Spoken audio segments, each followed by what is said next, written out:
This is a production of Cornell University. Hi, appreciate it, everyone. My name is Gabriel Gurley. I'm the program manager for Ag Energy New York program. We're a statewide program working with cooperative extension offices throughout the state. But our offices are located in the Tompkins County Cooperative Extension Office. So I'm going to spend a few minutes talking to you today about audit farm energy use, talk a little bit about the auditing process, energy auditing process for farms. So I'll give you a little bit of description about that and also talk about the technical supports and grants. So I'm going to first begin talking a little bit about the energy auditing process, what it is, what it entails, what kind of benefits someone can receive from an energy audit. Afterwards, I'm going to spend a little bit of time talking about different energy grants, financing programs. There's a wide array of programs. There's no way for me to cover it all in this presentation today, but I'm going to hit the major ones. And all the ones that I'm going to present today is related to agricultural production. I'll probably touch a little bit about residential, but again, mostly because of the program I work in, I'm going to spend my time and focus on those that particularly address agricultural production. And then finally, I'm going to kind of tie it all in and kind of point out some things that at Ag Energy New York we can assist with in these endeavors. So first off, what is an energy audit and what are their benefits? An energy audit, sometimes it's also referred to as an energy assessment. It's basically just a detailed examination of a building's energy use. In the case of agricultural production, it can entail the entire agricultural production process on the farm. So buildings, for example, it may be a poultry building or some sort of livestock building, a barn, that the energy audit process will go through and evaluate. But it could be other things specifically on the farm, specific pieces of equipment, for example. If you're in value-added production, for example, it could entail refrigeration, cooling, ventilation for livestock. Pretty much it covers everything across the board. So I talk about buildings. Oftentimes folks think about an energy assessment referring to the residential home, which those are available as well.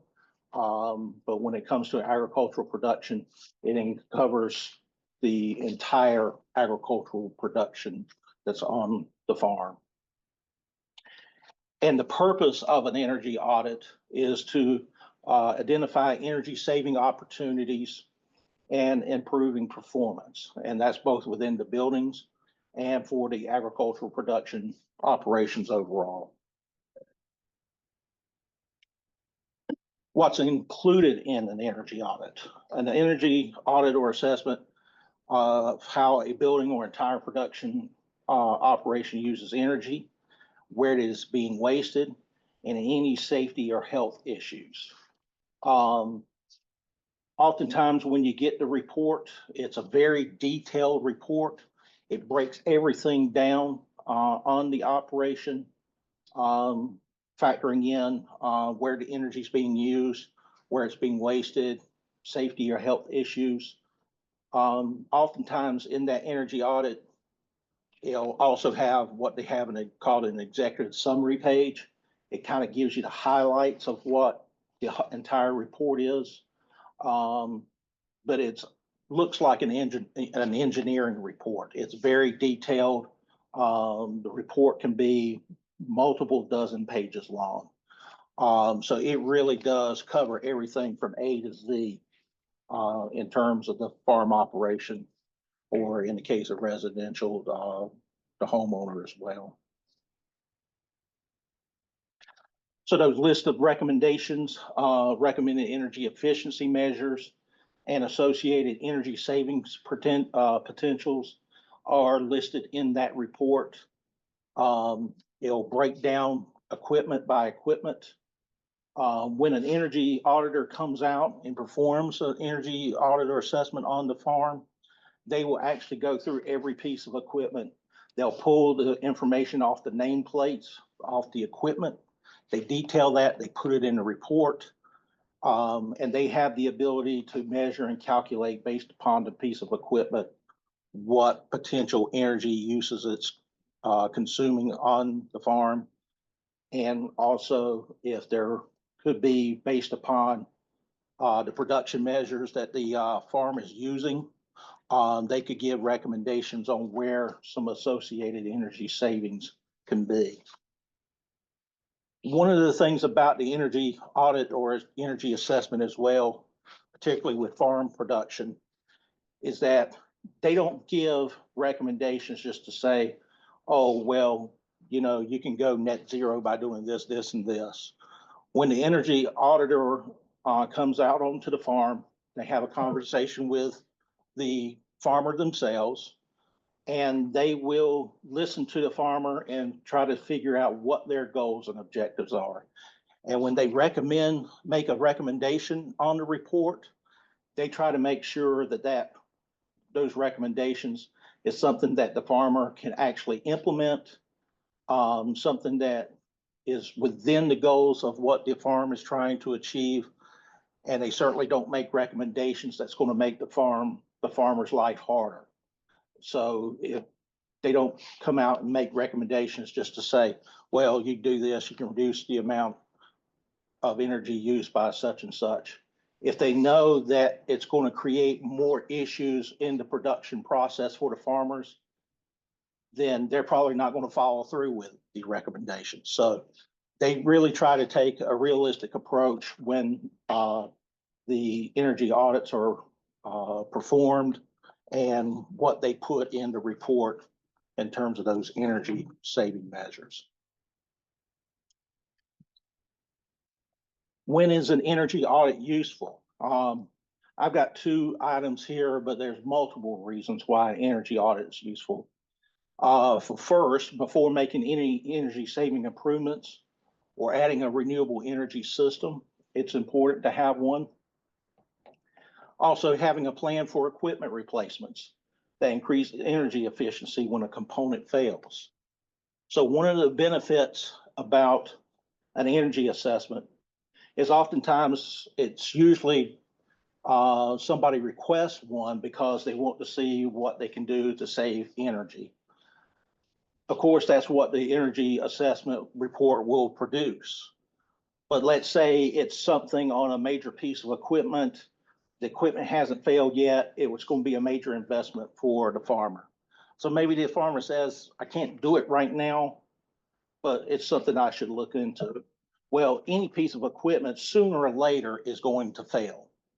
So guess what? If the farmer has had an energy assessment or audit performed, when that piece of equipment fails, the first thing they can do is go grab that report and say, yes, I can remember that the energy auditor told me something about replacing this with another piece of equipment. They've got a roadmap to go by. So they're not just going out and making impulse decisions. They can go by that recommendation, replace it with a newer piece of equipment that's more energy efficient. So it's really like having a roadmap or a plan in place in case something were to change or in this event, a piece of equipment were to fail. Sometimes an energy audit is required. If a farmer, for example, is either purchasing a new farm or looking at making some production changes, sometimes the lender may require an energy assessment to be performed. So sometimes the farmer will call out and request an energy assessment for those purposes as well. Energy audits can help you understand how much energy your residence or agricultural operation uses.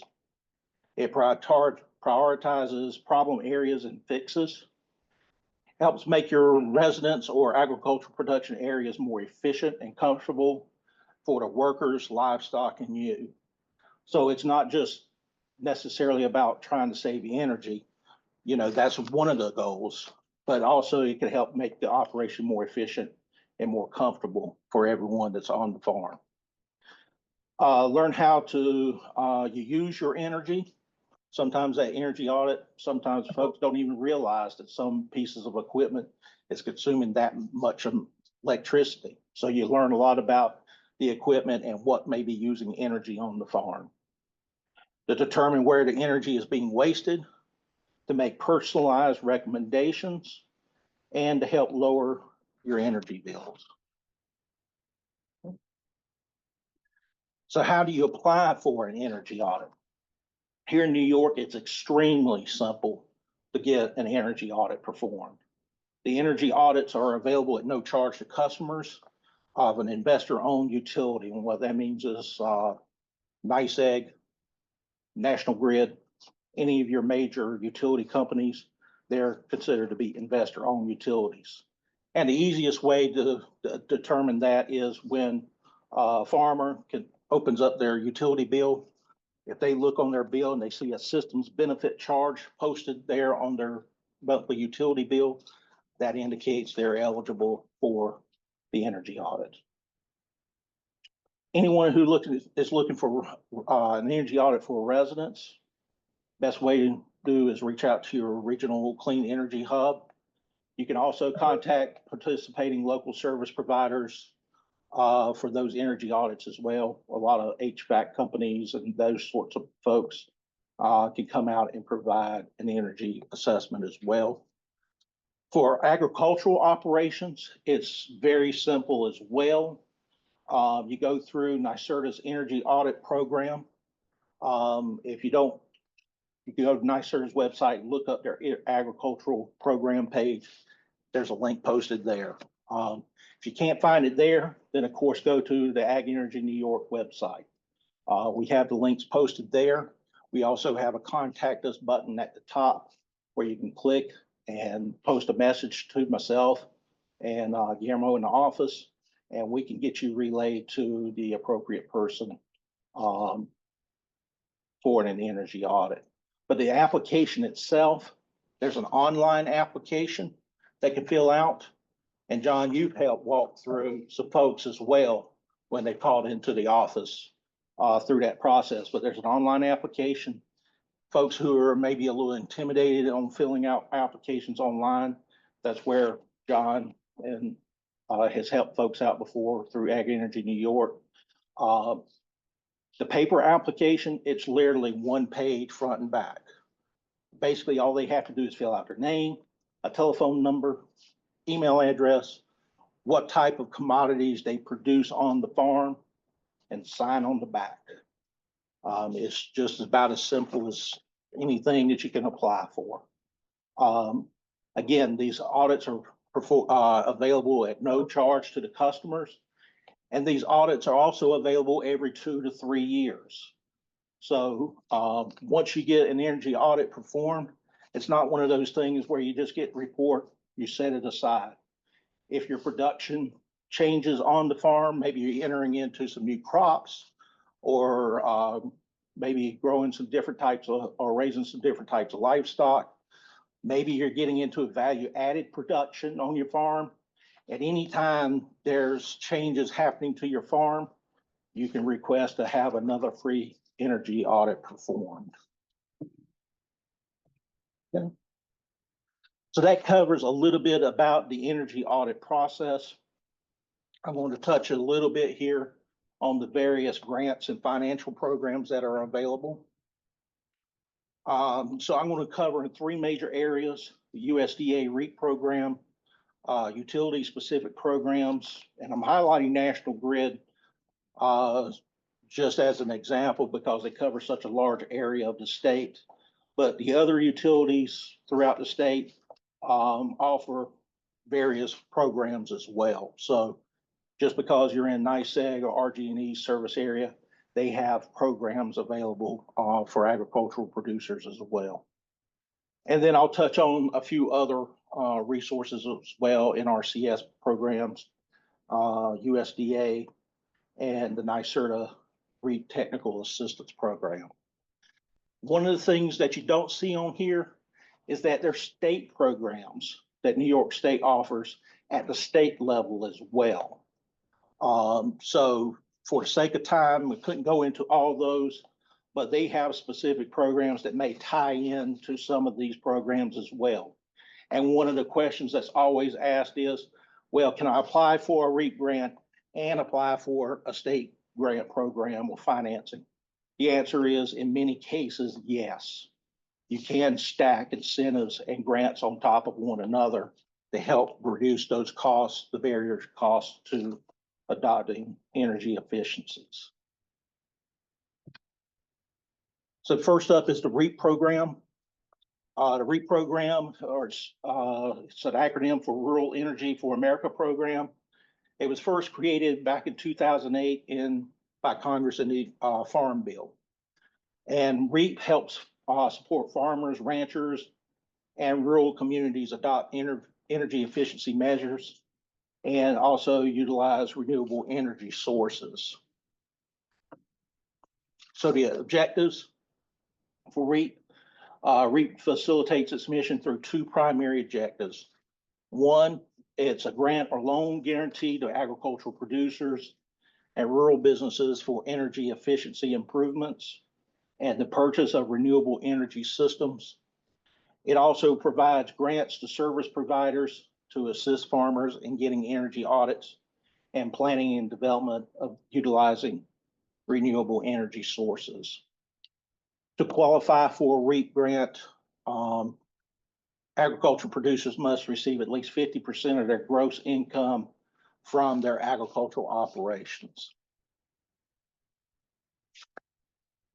REAP qualified energy efficiency improvements. It covers a wide range of areas that REAP funding can be used for. I just put a few bullet points on here, but most of the things that you could typically think of in terms of energy and efficiency improvements, it will cover. So high efficiency heating, ventilation, air conditioning systems, insulation, lighting, cooling and refrigeration units, energy efficient equipment, and more. REAP loan guarantee details. Loans guarantee are available up to 75% of total eligible costs. For a grant, the amount is up to 50% of total eligible project costs. REAP also combines grant and loan guarantee funding up to 75% of the total eligible costs based upon the eligibility. Loan amounts and terms are based upon the use of the funds, but typically the funds, loan terms can go all the way up to 40 years. Couple of links there for the USDA REAP program, and you can also visit Ag Energy New York website. Utility specific programs, again, I'm just going to hit some of the highlights for National Grid. They have an agriculture program rebate that's available to non-residential customers for energy efficiency upgrades to facilities and equipment. There's two types of rebates, prescriptive rebates and custom rebates. Prescriptive means they already have a list of what rebates they could provide on a fixed amount basis, pre-described. Custom rebates means they can go in and evaluate the project and base a custom rebate based upon an analysis and specific calculations. Prescriptive rebates include lighting, HVAC, process systems, commercial kitchen equipment, refrigeration, of course, agriculture. Programs open to all non-residential utility customers, but that includes agricultural producers. They have the residential program that gives you a monthly discount on the electric bill. The program's administered on an annual basis. Beginning September 1, you must apply by July 1st, to be eligible. And then all National Grid agricultural customers are eligible. For the sake of time, just there's the agricultural productivity program as well. Got a few details there. What the capital investments are, what the total funding is available to those. and what kind of prescriptions they provide for that particular program. If you have any questions, feel free to reach out to me. Go to the Ag Energy New York website. You can click Contact Us button. That's the best way to reach out to us. The other incentive programs, just very quickly, NRCS, On-Farm Energy Initiatives, has programs as well. We have those listed on our website. USDA Farm Storage Facility Loan Program provides low-interest loans that can help in energy efficiencies and storage facilities. And our NYSERDA REAP Technical Assistance Program provides free assistance for those that are maybe applying for a REAP grant. And that assistance available throughout New York State. So appreciate it, everyone. Again, anyone that has any questions can always visit our website at Ag Energy New York, and feel free to reach out to us if you have any questions or need any assistance. This has been a production of Cornell University, on the web at cornell.edu.